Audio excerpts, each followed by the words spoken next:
വ്യത്യസ്തമായ ഒരു കൃഷിരീതി ഞാൻ കാണിച്ചു തരാം.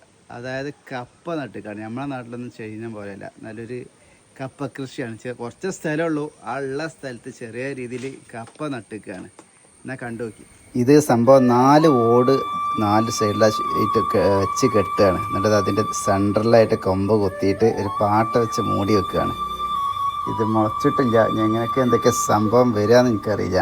പിന്നെ ഇത് ഈ പാട്ടൻ്റെ ഉള്ളിലാണ് സംഭവം കമ്പ് വരുന്നത്. ഓട് 4 വെച്ചിട്ട് അതിന് മുകളിൽ ചകിരി, ചമ്മൽ ഇതൊക്കെ ഇട്ടിട്ട് നനച്ചു കൊടുക്കുകയാണ്. അപ്പോൾ ഇവർ പറയുന്നത് ഇത് തുറന്നു കഴിഞ്ഞാൽ കപ്പെടുക്കാൻ നല്ല സുഖമാണെന്നാണ്. ചെറിയൊരു വീടാണ്, ആ വീടിൻ്റെ മുറ്റത്താണ്. ഭയങ്കര നല്ല രസമുള്ള മനോഹരമായൊരു സ്ഥലമാണ് കേട്ടോ. അവിടെ ഈ വീടും പരിസരം ഒക്കെ സൈഡിലൊക്കെ റബ്ബർ തോട്ടമുണ്ട്. ഉള്ളതൊക്കെ നല്ല വൃത്തിയിൽ. ഇവിടെ നിൽക്കാൻ തന്നെ നല്ലൊരു കാലാവസ്ഥ കേട്ടോ. തണുത്തൊരു കാലാവസ്ഥയാണ്. മഴയൊക്കെ വന്നാലൊരു അടിപൊളിയാണ്.